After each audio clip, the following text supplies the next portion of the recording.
Hey friends, today we're going to be making our hot air balloons. Let me show you what you're going to need. In your bag you have these 5 hot air balloon shapes and a little circle. We're going to use this at the end, so I'll put that aside. So the first step, well actually, if your child wanted, they could decorate these using markers or crayons or maybe some stickers if you have some, or even paints, but that part's totally optional, up to you. So after you do whatever you want to do with these, if you want to do any kind of additional decoration with them, you are going to fold each one in half. Now these can be a little bit tricky to fold, so what I found works best is if you line up the bottom right here, and then line up the edge, and then your child could help you press down and make the crease on each one. So we're going to fold each of these. I've got all of my parts folded, and for the next step you're going to need a glue stick. So for this step, all you're going to do is glue one side at a time, and your child could definitely help you with the glue stick. And then you're going to line it up with this next one, and then glue again. And you'll keep gluing all 5 of them together in the same way.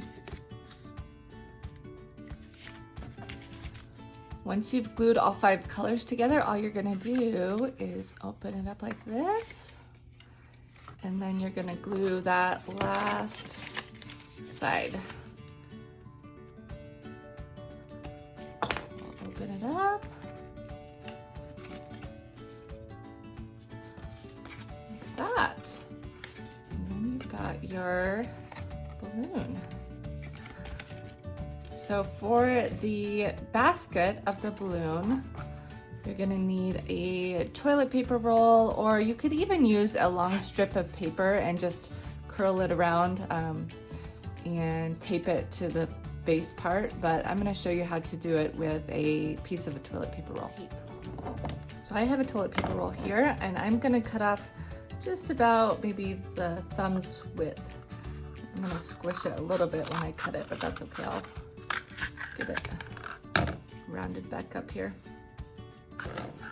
Put that other part aside, and we're going to get our tape. And the circle base here is going to be a little bit bigger than your toilet paper roll. If you want, you can trim it off, or you can just leave it as is, up to you. Just going to get a little piece of tape here. Put one on the inside there, and then tape it to the bottom. And then do the other side.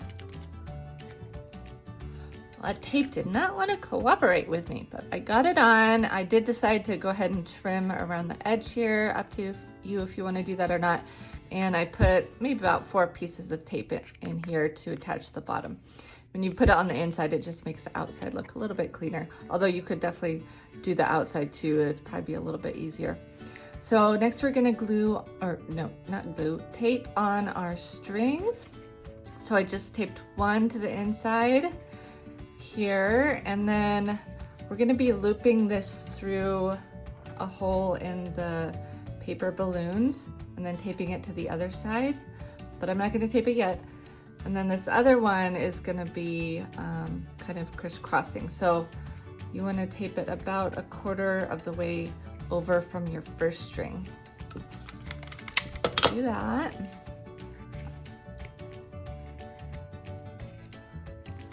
You can, if you want, punch a hole in here and tie it. The only problem is the string is really slippery, and it's kind of hard to tie knots with this string. Okay, so I've got my 2 strings here, and then I had punched a hole in the middle here with just basic hole puncher, line it up, get in the middle.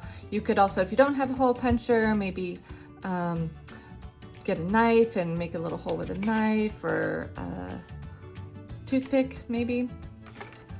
So I'm gonna line up both of these, get them through together. I've got one side taped, and then I'm gonna see about where I want to put the other string, maybe about there. My string's pretty long, so I'm gonna cut off the end of it.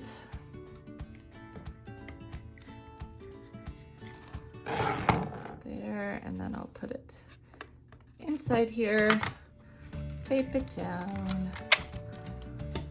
This part is the trickiest part for sure, so be patient with yourself. Great time to practice modeling patience for your child. You can tell them, oh, this is tricky, but I'm gonna keep trying, and I know I'm gonna get it. And we did it. Got it. There's our basket here. And then the last step is just to punch a hole or poke a little hole with a needle up top, and then you can use that fishing line to hang it from somewhere in your home. So these are our hot air balloons. I attached the fishing line here to the top, and then I kind of had to just squish it around a little bit to make it even on all the sides, and then it can spin around like that. The basket, if your child wants, before you attach it all together, they could decorate the basket. It's another step you could add, totally optional though, just like decorating the individual sides. If you want to, great. If not, that is no problem. They can still help you with the gluing piece, with creasing the folds. And oh, one other thing is if you have a little picture of your child printed out, you can cut it out and stick it in there, glue it down there, and then it'll look like they are taking a little hot air balloon ride. So I hope you have a lot of fun with this, and I will see you next time. Bye, friends.